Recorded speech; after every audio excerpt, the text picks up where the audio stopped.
लोकांना मतदानातून जोडे मारतील हे नक्की. हे ट्विट सन्माननीय मुख्यमंत्री साहेबांनी केलंय, फार चांगलं ट्विट आहे. निश्चितपणे फडणवीस साहेबांच्या स्क्रिप्ट रायटरने इतकी चांगली स्क्रिप्ट लिहिलेली असेल याबद्दल माझ्या मनात तिळमात्रही शंका नाही. परंतु आता या निमित्ताने काही मुद्दे क्लिअर केलेच पाहिजेत असं आम्हाला प्रकर्षाने वाटतं. मला काही डॉक्युमेंट आपल्याला दाखवायचे आहेत की जोडे पुसण्याचा संदर्भ वगैरे त्यांनी फार काढलेला आहे. आजही ते काहीतरी बोलले की 2019ला जोडे पुसायला कोण गेलं होतं वगैरे. त्यामुळे काही मुद्दे मांडणं गरजेचं आहे. त्यातला एक महत्त्वाचा मुद्दा, सन्माननीय मुख्यमंत्री साहेब कायम स्वतःला सर्वसामान्य वगैरे सांगत आहेत. मला कळतच नाहीये की सर्वसामान्य माणसाच्या शेतामध्ये कधी हेलिपॅड आणि हेलिकॉप्टर उतरलेले नाहीत. सन्माननीय मुख्यमंत्री महोदय ज्या गावात दरेगावात राहतात, ज्या गावात नीट रस्ते नाहीयेत, त्या गावात मुख्यमंत्र्यांच्या शेतावर उतरायला मात्र अगदी 2-2 हेलिपॅड आहेत. हेलिकॉप्टरने ते जातात. कधीपासून सर्वसामान्य शेतकऱ्यांची आर्थिक अवस्था इतकी चांगली झाली याच्यावर मुख्यमंत्री महोदय आम्हाला मार्गदर्शन करतील. त्यांनी असंही म्हटलं याच्यामध्ये की केवळ कुटुंबापुरता हपापलेपणाचा चष्मा घालून वावरणारी माणसे यांना धनसेवा हीच ईश्वर सेवा वाटते. हे वाक्य सन्माननीय मुख्यमंत्री साहेबांनी आरशासमोर बघून म्हटले आहे का? कारण केवळ कुटुंबापुरता विचार करणाऱ्या माणसांच्या बद्दल जर आपण बोलत असाल तर मुळात वकूफ असणाऱ्या माणसांनी मग ती एकाच कुटुंबातनं असली तरी ती चालू शकतात. म्हणजे नानासाहेब धर्माधिकारी, आप्पासाहेब धर्माधिकारी वकूफ असणारी माणसं आहेत. अगदी त्याच न्यायानं प्रबोधनकार ठाकरे हे प्रचंड वकुबाचं नाव होतं. प्रबोधनकार ठाकरे यांच्यानंतर वंदनीय बाळासाहेब हे तितकंच वकुबाचं नाव होतं. आणि त्यानंतरची चौथी पिढी सन्मान्य आदित्यजी सुद्धा स्वतःचा वकूब सिद्ध करत आहेत आत्ताच्या नव्या जनरेशनमध्ये. पण तरी सुद्धा स्वतःच्या कुटुंबापुरता विचार करणारी हपापलेली माणसं असं जेव्हा मुख्यमंत्री महोदय म्हणतात तेव्हा सन्मान्य मुख्यमंत्र्यांच्या हे निदर्शनास आणून देणं गरजेचं आहे की भारत गोगावले यांचे सुपुत्र हे राजकारणात येतात. स्वतः मुख्यमंत्र्यांचे चिरंजीव श्रीकांत शिंदे साहेब हेही राजकारणात येतात. तिकडे रामदास कदम साहेबांचेही चिरंजीव राजकारणात येतात. कुटुंबासाठी हपापलेपणा कोण करत आहे याचं उत्तर मुख्यमंत्र्यांनी दिलं पाहिजे. कारण जर सर्वसामान्यांचा विचार करणारे मुख्यमंत्री महोदय असतील तर ठाण्यामध्ये बाकी सगळे लोक निर्बुद्ध, नालायक आणि मूर्ख आहेत का? कुणाचीच खासदारकीला निवडून येण्याची लायकी नाहीये का? मुख्यमंत्री महोदयांचे एकमेव चिरंजीव, त्यांच्या कुटुंबातली एकच व्यक्ती राजकारणासाठी सक्षम आहे का? तीच गत गोगावले साहेबांच्या मतदारसंघात आहे का की गोगावलेंच्या कुटुंबाशिवाय दुसरं कोणी राजकारणात स्वतःला सिद्धच करू शकत नाही? रामदास कदम साहेबांच्या मतदारसंघामध्ये दुसरं कोणी नाहीच आहे का? कुटुंबाच्या हपापलेपणाबद्दल जेव्हा मुख्यमंत्री महोदय बोलतात तेव्हा मुख्यमंत्री महोदय हे विसरत आहेत का की त्यांच्यासोबत असणाऱ्या 40 मधले 15 ते 20 लोकांनी स्वतःच्याच कुटुंबातली नावं दुसऱ्या पिढीची नावं म्हणून पुढे आणली. दस्तूर खुद्द मुख्यमंत्री महोदयांनी शिवसेना म्हणून जो पक्ष आणि चिन्ह ताब्यात घेतलेला आहे त्याच्यामध्ये जी नवीन मांडणी करता आहेत त्यात याच सगळ्या मंडळींच्या कुटुंबातले यांचे सगळ्यांचे चिरंजीव हे युवा सेना आणि इतर पदांवरती विराजमान आहेत. मग असं नाही का म्हणायचं की मुख्यमंत्री महोदय जे सांगत आहेत त्याच्यानुसार काय पक्षातल्या इतर लोकांनी सतरंजा सुचलायच्या का? पण व्हाईस वर्सा सन्माननीय मुख्यमंत्र्यांच्या लक्षात आणून दिलं पाहिजे की मी सर्वसामान्य आहे. जात, धर्म, लिंग सगळ्या अर्थाने मी अत्यंत उपेक्षित आहे. फार उपेक्षित आणि ग्रामीण भागातून आली. आता या पत्रकार परिषदेलाही उशीर होण्याचं कारण मी सर्वसामान्य कुटुंबातली आहे. इथपर्यंत पोहोचायला मला फार कष्टाने पोहोचावं लागलं. पण असं असतानाही माझ्या कुठल्याही फायनान्शियल बॅकग्राऊंडचा, कसल्याही बॅकग्राऊंडचा विचार न करता मेरिटच्या आधारावर मला संधी देऊ शकतात ते फक्त आणि फक्त वंदनीय बाळासाहेबांचे चिरंजीव उद्धव साहेबच. याचा सन्मान्य मुख्यमंत्र्यांनी विचार करावा. माझ्याकडे बोलण्यासारखे अनेक मुद्दे आहेत पण मी त्याच्या खोलात जात नाही. ते मी उद्या महाप्रबोधन सभेत मांडेल. परंतु जोड्यांचा विषय निघाला त्यामुळे त्याच्यावरती बोललंच पाहिजे. शब्दांच्या कोट्या करणे आणि शब्दांमध्ये पकडून शाब्दिक खेळ करणे हे मला असे वाटत होते की फक्त आणि फक्त मोदी साहेबांनाच येते की काय. पण मोदी साहेबांनाही ओव्हरटेक करत सन्माननीय मुख्यमंत्री फार मेलोड्रामॅटिक पद्धतीने लिहित आहेत आणि बोलत आहेत.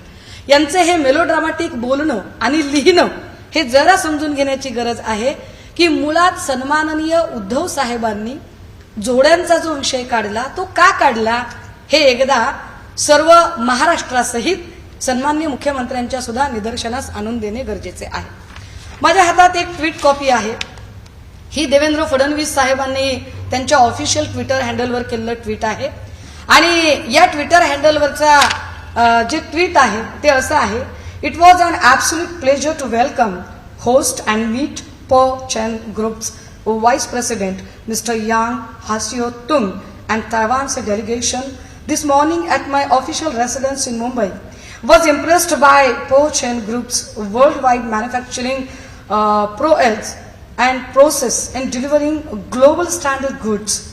We had a detailed discussion on Po Chen Group's projects and plans to expand in India.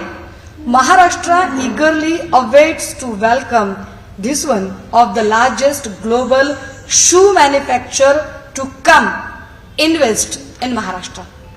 Devendra साहेबांनी सन्मान्य उपमुख्यमंत्र्यांनी आपल्या ऑफिशियल ट्विटर हँडलवर हे ट्विट केलेलं आहे की तैवानची एक मोठी उद्योजक ग्रुप जो चपला बुट तयार करणारा आहे त्यांच्याशी आम्ही बोललोय आणि महाराष्ट्रात हा उद्योग येणार आहे. याच्यावरतीच पुन्हा सन्माननीय उदय सामंत साहेब यांचं ऑफिशियल ट्विटर हँडल आहे आणि त्यांच्या ऑफिशियल ट्विटर हँडलवरती अजून एक ट्विट आलेलं आहे जे मराठीत लिहिलेलं आहे आणि यात असं म्हटलंय. आज तैवानच्या पाऊ चेन ग्रुपच्या शिष्टमंडळासमवेत मुंबई येथे बैठक संपन्न झाली. राज्यातील गुंतवणुकी संदर्भात यावेळी सविस्तरपणे चर्चा करण्यात आली. यावेळी ग्रुपचे उपाध्यक्ष यांग सियातुंग, संचालक श्री बिली, श्री वेल्बर वांग, प्रधान सचिव हर्षदीप कांबळे व सर्व संबंधित अधिकारी उपस्थित होते. कशासाठीची आहे तर अत्यंत नामांकित पादत्राणे बनवणारी कंपनी ग्रुप इंडस्ट्री महाराष्ट्रात येणार होता. 2300 कोटीचा हा प्रोजेक्ट होता. 2300 कोटीचा चपला बुट बनवणारा हा प्रोजेक्ट जरा मी याच्या संदर्भाने आता जरा पुढची प्रोग्रेस काय केली आहे म्हणजे बघा की उदय सामंत साहेबांनी देवेंद्र फडणवीस म्हणजे जस्ट 3 महिन्यांच्या खालची गोष्ट आहे. 3 महिन्यामध्ये अजून एक प्रोजेक्टची काय वाट लावली या लोकांनी जी पादत्राणेमधली नामांकित कंपनी. तर गायडन्स तमिळनाडूच्या पुन्हा एक अजून ट्विटर हँडल आहे त्याच्यावर एक ट्विट आहे. In the presence of honourable chief minister Thiru M K Stalin the government of Tamil Nadu signed on MOU with high glory footwear and subsidiary of Po Chen Corporation, the world's largest branded footwear manufacturer with an investment commitment of 2,302 crores. हे अत्यंत मान्यताप्राप्त इंग्रजी वर्तमानपत्रातलं ही बातमी आहे. या बातमीमध्ये असं म्हटलंय की Nike Puma makers take the China Chennai flight. महाराष्ट्रातला होऊ घातलेला 2300 करोड रुपयांचा नामांकित पादत्राणे बनवण्याचा उद्योग एक अत्यंत मोठा प्रोजेक्ट ज्या प्रोजेक्टवर आता याच्यात देवेंद्र फडणवीस साहेब आणि उदय भाऊ असं म्हणूच शकत नाहीत की नाही हे आमच्या काळात नाही झालं हे त्यांच्याच काळात झालं. कारण अच्छा किया तो हमने किया और बुरा किया तो नेहरू गांधी ने किया असं तिकडे मोदीजी कॅसेट वाजवतात आणि इकडे अच्छा किया तो मैंने और फडणवीस ने किया, बुरा किया तो सब ठाकरे ने किया. हे जी स्टाईल आहे यात हे सांगितलं पाहिजे की हे फडणवीस साहेब आणि यांचं पाप आहे की क्लिअर कट लिहिलं गेलंय की हा प्रोजेक्ट महाराष्ट्राकडे येणार होता. हे देवेंद्रजी मान्य करतात. हा प्रोजेक्ट तिकडे कसा गेला.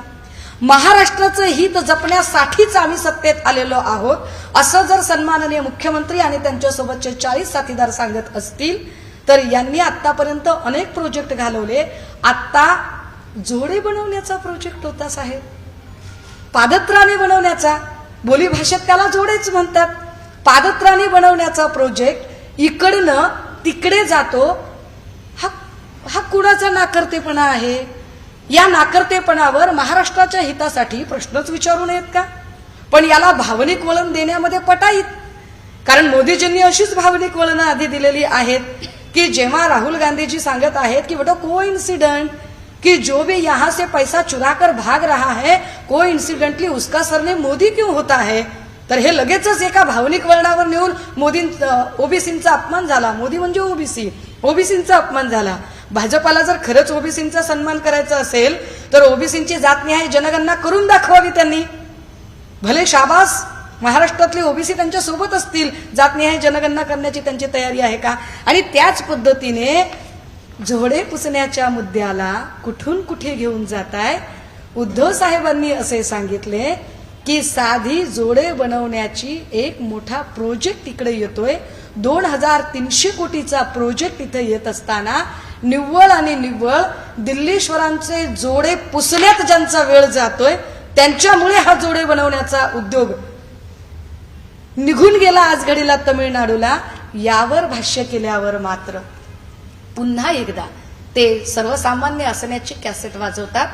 आता सन्मान्य मुख्यमंत्री साहेबांना एक अत्यंत महत्वाचे 1-2 प्रश्न की मुख्यमंत्री साहेबांनी ट्विटमध्ये असे म्हटले की टपरीवाला, रिक्षावाला, वॉचमन यांनी कधी राज्यच करू नये का? नक्की करावे ना. माझ्या कुटुंबात तर सगळे कष्टकरी लोक आहेत आणि कष्टकऱ्यांना कायम शिवसेनेने मोठं केलेलं आहे. परंतु टपरीवाला, रिक्षावाला, वॉचमन अशी कधी काळी ज्यांची पार्श्वभूमी असेलही आत्ता ती माणसं काय आहेत बरं? सन्मान्य मुख्यमंत्री साहेब रिक्षावाल्यांचे खरंच प्रश्न समजू शकतात का? रिक्षावाल्यांचे प्रश्न जर सन्मान्य मुख्यमंत्री साहेबांना समजत असतील तर पुणे मुंबईमध्ये रिक्षा सीएनजी गॅसवर चालतात. सीएनजीचे भाव कमी करण्यासाठी मुख्यमंत्री महोदय असे किती प्रयत्न करत आहेत. जी रिक्षा यांच्या सांप्रदायिक राजकारणामध्ये हिंदू मुस्लिमच्या दंगलीमध्ये रिक्षाचं नुकसान होऊ नये म्हणून एखादा रिक्षावाला आपली रिक्षा घराजवळ लावतो की त्या रिक्षाची मोडतोड होऊ नये, त्या दिवशी त्याची घरातली चूल बंद राहते. यावरती सन्मान्य मुख्यमंत्री कधी बोलतील बरं? आणि अगदीच महत्वाचे 40 पैकी ज्यांचे ग्वाही दिली जाते की होय आम्ही रिक्षावाले, आम्ही टपरीवाले, आम्ही गरीब. कशाला रिक्षावाले आणि टपरीवाल्यांना आपण बदनाम करताय जेव्हा की आपल्यापैकी आता कुणाची रिक्षा अशी असेल की जी महाराष्ट्रातल्या कुठल्याही रिक्षा स्टँडवर लागत असेल? आता 40 पैकी कोण असा असेल बरं बिचारा की जो खरंच टपरीवर काम करत असेल?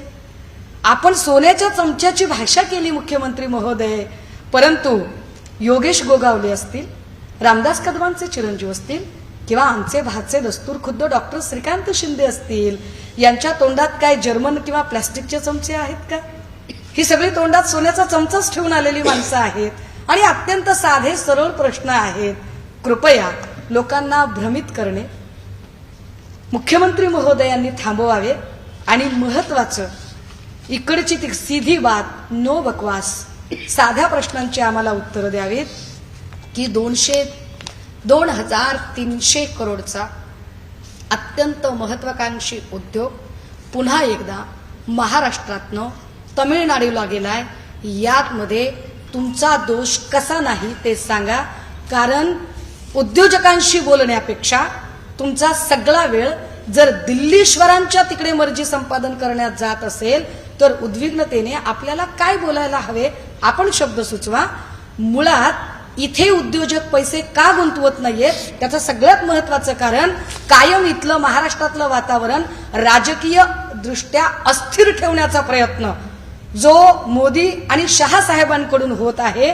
मोदी साहेबांच्या नजरेत त्यांना महाराष्ट्र अस्थिर ठेवायचा आहे. इतका जर महाराष्ट्र अस्थिर राहिला तर कुठलाही उद्योजक इथे गुंतवणूक करण्यासाठी पुढे सरसावणार नाही. त्यामुळे आत्ता जे घडत आहे त्याला सर्वस्वी जबाबदार सन्माननीय मुख्यमंत्री शिंदे साहेब, सन्मान्य मुख्यमंत्री फडणवीस जे आहेत. जर हे म्हणणं खोटं असेल तर यावर निश्चितपणे मी सशर्त माफी मागायला तयार असेल. पण आधी या सगळ्या प्रश्नांची उत्तरं त्यांनी द्यावीत आणि माध्यमांच्या समोर हेच आम्हाला स्पष्ट करायचे होते की जोड्यांचा कारखाना, जोडे पुसणे या सगळ्या शाब्दिक कोट्यांना ते ज्या वळणावर घेऊन जातात तिकडे जाण्यापेक्षा जोडे बनवण्याच्या उद्योगाचे काय झाले यावर फक्त इथे मांडणी करणे गरजेचे होते. Thank you so much.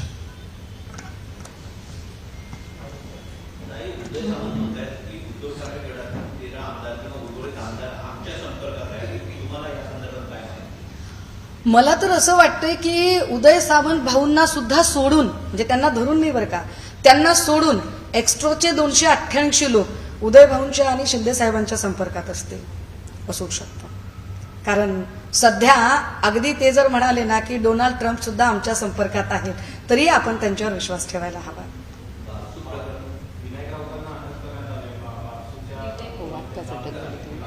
हा, बरं झालं आपण त्याच्यावरती आलात. ते बारसू प्रकरणातलं जे तिकडचे जे पोलीस अधिकारी आहेत यांच्या बहीणबाई, पोलीस अधिकाऱ्यांच्या बहीणबाई, माझ्याकडे त्याची माहिती आहे पण प्रिंट मी काढायला विसरले, सॉरी, घाडगे ताई आहेत, ज्या छानपैकी शिंदे गटाच्या बीड जिल्ह्याच्या संघटिका आहेत, शिवसेनेत प्रचंड कार्यरत आहेत.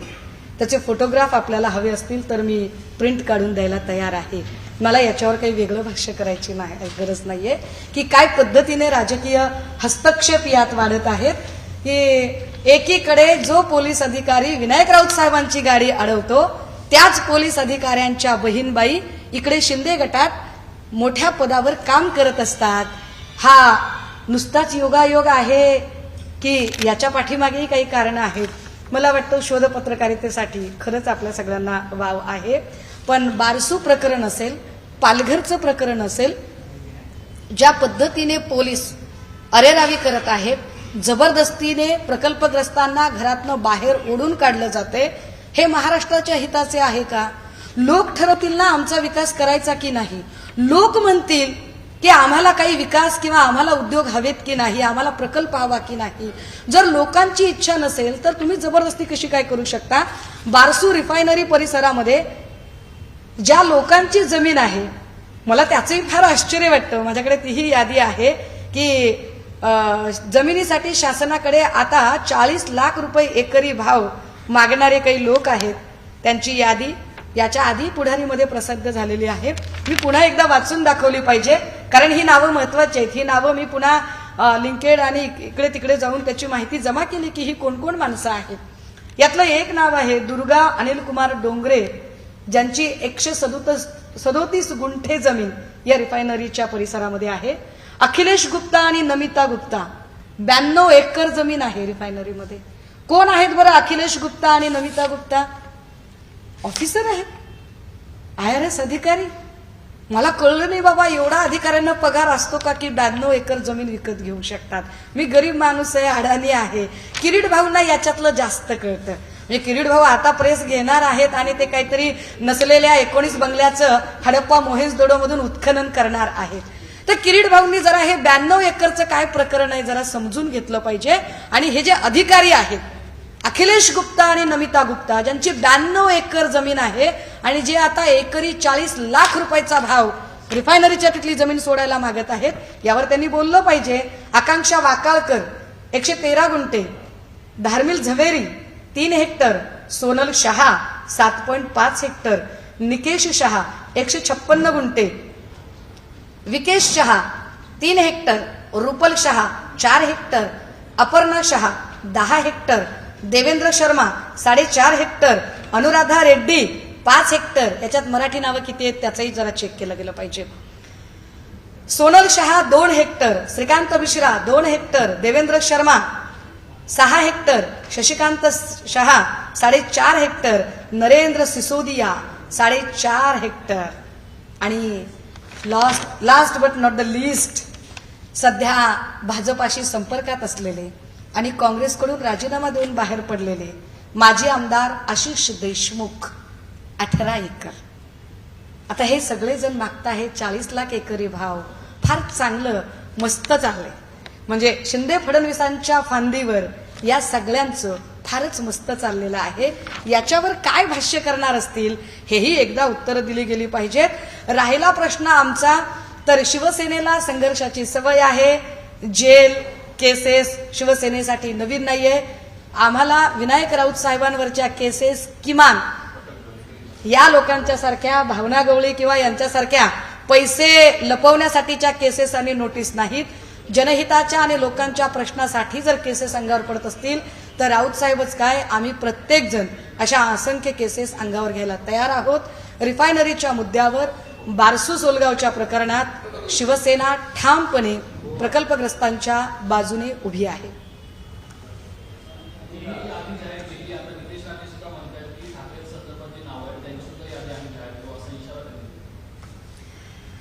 फार विद्वान लोक येत राहते, इतके विद्वान लोक की त्यांच्याबद्दल माझ्यासारख्या पदार्थ माणसांनी काय बोलावं. कारण बघा, कपडे फाडाफाडीची भाषा करणारी माणसं आमच्या गावाकडच्या भाषेत येडायच का वे, कपडे फाडायलाच का असं म्हणतात. काय करणार, तर असे कपडे फाडणारी, इकडे एकूण जळगावचा दगड मारणारी, आता हे दगड मारणारे कपडे फाडणारे ह्याला काय म्हणते, त्याला तुम्ही सांगा बाबा. आणि अशा लोकांच्या बद्दल आपण काय बोलावं दादा, लहान माणूस आहे मी. जी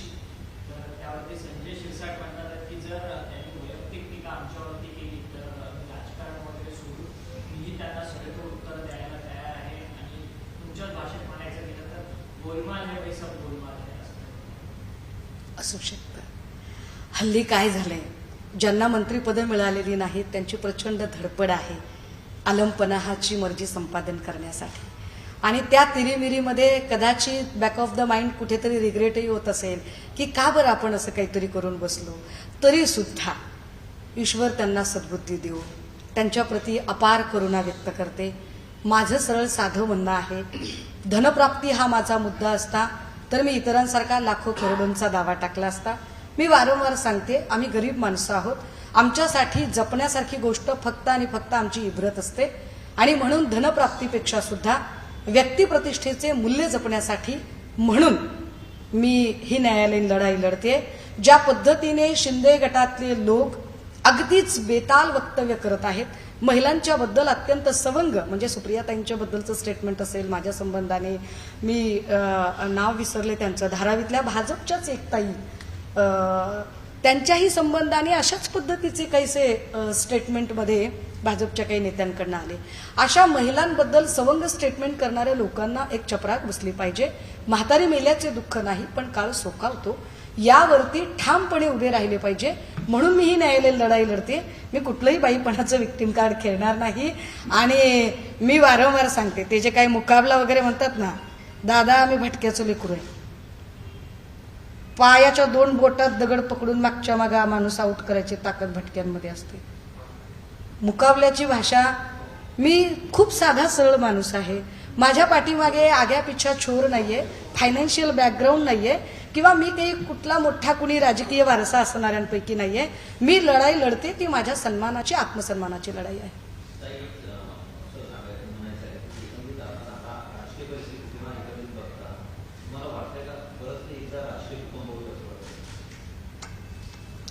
महाविकास आघाडी अभेद्य आहे हे आमचं प्रमाण वाक्य ठरलेलं आहे. तरी सुद्धा जर भाजपाकडून आमचा भवताल संभ्रमित करण्यासाठी प्रयत्नशील असतील तर आम्ही हे अत्यंत पॉझिटिव्हली घेतो. हे खूप सकारात्मकतेने आम्ही घेतो की ज्या अर्थी भाजपा इतक्या सक्रियतेने महाविकास आघाडीमध्ये मनभेद कसे निर्माण होतील, शंका कुशंकेचं वातावरण कसं निर्माण होईल, यासाठी ते प्रयत्नशील आहेत. याचा अर्थ निश्चितपणे महाराष्ट्राचा कल महाविकास आघाडीच्या बाजूने आहे, हे मनोमन शिंदे फडणवीस यांनी मान्य केले आहे. पण एक मात्र नक्की की आमचं तर सोडा, आम्ही सगळे एकत्र लढणार आहोत. पण मी मागेही म्हटलं की गुजराती वर्तमानपत्रामध्ये शिंदे साहेबांच्या संबंधाने आलेली बातमी आणि जे काही मला थोडंफार कळलं की आता मध्ये साताऱ्याला बहुतेक मुख्यमंत्री साहेब पूजा करायला गेले होते. पूजा करणं चांगली गोष्ट आहे, संकट काळात माणूस देवाचा धावा करतो, त्यांनी पूजा केली. परंतु फडणवीस साहेबांची जी वाढती नकारात्मक छबी आहे, ती नकारात्मक छबी पाहता निश्चितपणे त्यांनी कितीही पुन्हा येईन म्हटलं तरी भाजपा त्यांना पुन्हा आणण्यासाठी उत्सुक असेल असे नक्की वाटत नाही.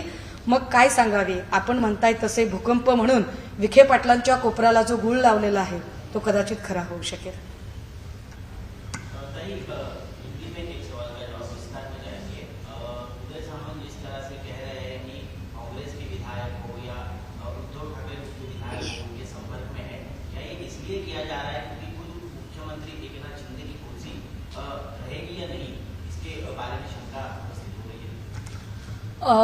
देखिए, जिस दिन यह सारे रूमर्स बहुत तेजी से चलने लगे थे कि आदरणीय अजीत दादा जाएंगे, लेकिन दादा ने खुद यह बात क्लियर की कि मैं कहीं नहीं जा रहा हूं, ये सारे रूमर्स हैं। लेकिन उसी वक्त 3 लोगों ने प्रेस ली थी। एक कोई संभाजी नगर का कोई एमएलए था, मेरे ख्याल से शंभूराजे देसाई भी थे, और तो 2-3 लोगों ने प्रेस ली और 2-3 लोगों ने एकदम से कहा कि नहीं नहीं नहीं, हम एनसीपी के साथ नहीं जाएंगे, एनसीपी के साथ हमें नहीं जाना है। लेकिन तभी अभी कल का भी स्टेटमेंट है सुधीर मुनगंटीवार जी का कि वो कह रहे हैं कि एनसीपी आती है तो हम उनका तहे दिल से स्वागत करना चाहेंगे। अब मेरी समझ में नहीं आ रहा है कि सेना और एनसीपी जब साथ रहते हैं तो हिंदुत्व खतरे में आता है, लेकिन जब बीजेपी एनसीपी को बुलाती है तो क्या हिंदुत्व का सम्मान होता है? तो ये जो सारी चीजें चल रही है, इसके चलते उदय भाऊ जिस तरह के स्टेटमेंट कर रहे, इससे लगता तो ये है कि शिंदे गुट की जो कुर्सियां हैं वो काफी हिल रही है, और इतनी हिलती कुर्सियां ठीक ठाक करने के लिए एक तरह से वो आगाह कर रहे हैं लोगों को कि देखो भाई, हमारा हाथ छोड़ सकते तो आपका भी छोड़ सकते हैं। यकीनन शिंदे गुट में यह बात पक्की बैठ गई है कि बीजेपी शिंदे गुट का हाथ कभी भी मझधार में छोड़ सकती है, क्योंकि सेना को सत्ता से नीचे खींचना, सेना का नाम और चुनाव चिन्ह हटाना, यह जहां तक यूटिलिटी थी वो अब खत्म हो चुकी है। तो मुझे नहीं लगता कि आगे, और जिस तरह से इनकी एक निगेटिव छवि बनती जा रही है, तो बीजेपी नहीं चाहेगी कि ऐसे निगेटिव लोगों को साथ लेकर वो इलेक्शन लड़े, बिल्कुल नहीं चाहेगी। सुषमा, काही प्रश्न आहे, तुम्ही म्हणाल तसं विक्टिम कार्डचा विषय नाहीये, महिला असायलाच पाहिजेत राजकारणात, त्या पद्धतीने बोलायला पाहिजे। आम्ही जेव्हा प्रश्न मुख्यमंत्र्यांना विचारला की चोर म्हटल्यावर जर राहुल गांधींचं खासदारकी जात असेल आणि अब्दुल सत्तारांनी इतक्या शिवाय दिल्यानंतर जर ठेवत असतील तर ते म्हणाले मी तपासून बघतो इतक्या दिवसानंतर। आणि आता पण तुम्ही जसं म्हणाले की तुमच्याबद्दल असेल, ठाण्यामध्ये तुम्ही ज्या तक्रारी केल्या, तुम्ही मेळावे घेताय, सभा घेताय, पण विरोध करताना महाविकास आघाडी ताकद, मागे मी अजितदादांना प्रश्न विचारला होता की आपण कुठेतरी कमी पडतो, कारण आता जेव्हा शीतल म्हात्रेंच्या बद्दलचा तो व्हिडिओ त्यांनीच लाईव्ह केला होता, तो त्यांनी काढला, त्यावेळेला शिवसेनेचे त्यांनीच लाईव्ह केला होता, हे तुम्ही कमिट केलं, हे फार चांगलं, थँक्यू ताई, थँक्यू। सगळं जग जाहीर आहे आणि वा वा, ते जग जाहीर आहे। शिवसेनेच्या काही तरुण मुलांना जेलमध्ये टाकलं गेलं, त्यानंतर तुमच्याकडनं काहीही कारवाई झाल्याची दिसत नाही, कारण काय होतं ते हल्ला करून, हे बघा जनता आहोत त्यांच्या दृष्टीने मी प्रश्न विचारला नाही, मी आपल्या मला पूर्ण करू द्या। या सगळ्या गोंधळामध्ये लोकांचं नुकसान होत आहे, हे कळत असेल तर आपण आता जर म्हणतोय परिवर्तन होईल, पण किती दिवस लोकांशी खेळणार आहे? एक्झॅक्टली आहे की नाही? आणि तुम्हाला जर महाविकास आघाडी म्हणून उभारायचं असेल तर फक्त बैठका, सभा आणि प्रेस कॉन्फरन्स घेऊन पुरेसं होणार आहे का? कारण ते कुठेही हलत नाहीये। एक्झॅक्टली आपण जे म्हणालात की या सगळ्यांमध्ये लोकांचं नुकसान होते। काल सन्माननीय उद्धव साहेबांनी जो जोड्यांचा उल्लेख केला तो याच अर्थाने की तुम्ही इकडे मर्जी संपादन करण्यामध्ये व्यस्त आहात, पण इकडे जोडे बनवण्याचा एक मोठा उद्योग महाराष्ट्रातनं तिकडे गेला, हे लोकांचं नुकसान होतंय। मात्र मी अजून एका मुद्द्याकडे आलो पाहिजे की जेव्हा माझ्या संबंधाने स्टेटमेंट आलं, अत्यंत चीप स्टेटमेंट शिंदे गटाच्या आमदाराकडून आलं, तेव्हा अत्यंत प्रामाणिकपणे एनसीपीच्या रुपाली चाकणकर यांनी महिला आयोगाकडनं नोटीस काढली। माझ्यासाठी सुप्रियाताईंनी स्वतंत्रपणे सन्मान्य मुख्यमंत्र्यांना पत्र लिहिले, माझ्यासाठी रुपाली ठोंबरे या ठामपणे मैदानात उतरल्या, किंवा तिकडे काँग्रेसच्या नेत्या यशोमतीताई असतील, यांनी ठामपणे ही भूमिका मांडली। म्हणजे महाविकास आघाडी म्हणून माझ्या पाठीशी इतर पक्षातल्या महिला किंवा नेते, इव्हन अजितदादांनी सुद्धा त्या काळात काही अधिकाऱ्यांना फोन केले, ते सगळे ठामपणे उभे राहिले। पण याच्या पलीकडे आपण काय करू शकतो? नोटीस काढणे, मागणी करणे, पत्र लिहिणे, जाऊन भांडू, कपडे फाडण्याची भाषा नाही ना मी करू शकत। माझ्यावर फार चांगले संस्कार आहेत माझ्या आईवडिलांचे, नेतृत्वाचे, त्यामुळे जसे आमचे राणे साहेबांची पोरं जशी कपडे फाडण्याची, दगडं मारण्याची असंस्कृत आणि असभ्य भाषा करतात, ही असभ्य भाषा आम्ही नाही करू शकत। आम्ही एक सनदशीर मार्गाने लढाई लढू शकतो, ती लढाई लढत आहोत। पण जसं म्हणतात की सत्तेपुढे शहाणपण चालत नाही, तसं ते चालत नाहीये। माहिती घेऊ असं ते म्हणताहेत, जणू काही मग सत्तार साहेब बोलले नाही, त्यांच्या मागून एक आकाशवाणी झाली, असंच त्यांना म्हणायचं असेल. आता माझ्या संबंधाने एवढं सगळं केल्यानंतर एका अधिकाऱ्याची चौकशी समिती नेमली असं काहीतरी सन्माननीय मुख्यमंत्र्यांनी सांगितलं, पण तो अधिकारी कोण हे मला अजूनही माहिती नाही. समिती नेमून म्हणे 15 दिवस झालेत, पण या अधिकाऱ्याकडून मला कसलाही कुठल्याही पद्धतीची नोटीस आली नाही, विचारणा केली गेली नाही, चौकशीसाठी बोलावलं नाही. मला माहितीच नाही की ती काय चौकशी समिती आहे की काय नाही ते, आणि त्याच्यावर आमचा ऑनेस्टली फार विश्वासही नाहीये. पण मग आता हे किती दिवस चालणार असा जो तुमचा पुढचा प्रश्न आहे, तर आम्ही तेच म्हणतोय की हे किती दिवस चालणार. 1-1.5 वर्ष झालं तुम्ही प्रशासक बसवून ठेवलेले आहेत, कुठलेच इलेक्शन तुम्ही घेत नाही आहात. भीती वाटतेय का? तर निश्चितपणे शिंदे फडणवीसांना भीती वाटते. परंतु निवडणुकांची वाट बघण्याशिवाय आमच्याकडे आत्ता सध्या तरी आम्ही फार तर लोकांमध्ये जनजागृती करू शकतो, संवैधानिक चौकटीचं महत्त्व सांगू शकतो आणि लोकांमध्ये सांप्रदायिक दंगली वाढणार नाहीत यासाठी. कारण मी अजून एकदा आठवण करून दिली पाहिजे, खारघर दुर्घटनेच्या नंतर ज्या लोकांचे मृत्यू झाले त्यावरती राजकारण करू नका असं म्हणणारी जी मंडळी आहेत ती विसरत आहेत की कोविडच्या काळामध्ये सीएम केअरच्या ऐवजी पीएम केअर फंडला पैसे देणारे हेच लोक होते. परंतु किती बायस्ड आणि किती सिलेक्टिव्ह लोक असतात. एकीकडे साध्या गोष्टीवरून 354 म्हणजे नवनीत राणा आणि रवी राणा यांना घोषणा देऊन आंबेडकर जयंतीतून परतवून लावणारे राकेश वानखेडे यांच्यावर काल 353-354चे गुन्हे दाखल केले काही कारण नसताना. अमरावतीमध्ये काय वाईट पद्धतीचं राजकारण चालू आहे, त्यांच्यावरती गुन्हे दाखल झालेले आहेत. दुसरीकडे सिलेक्टिव्ह पद्धतीने वागताना त्याची जात आणि धर्म बघितली जाते. म्हणजे बिल्किस बानो मुस्लिम आहे का, तर तिच्या आरोपींचा सत्कार करू, आम्ही त्याला बघणार नाही. अजून एक आहे घटना नांदेडमधली आहे. शिरूर ताजबनमध्ये 23 नोव्हेंबरला एक मोठी दुर्घटना घडली, बस पेटली आणि पेटत्या बसमध्ये अजहर शेख नावाच्या माणसाने जीवाची पर्वा न करता तो बसमध्ये चढला. 14 माणसं त्याने बाहेर काढली, त्यात तो 65% जळालाय. सरकारने एका अक्षराने त्याच्याबद्दल वाच्यता केलेली नाही ना त्याला कुठली मदत दिलेली आहे. तो अजूनही तिकडे उपचार घेत आहे. मला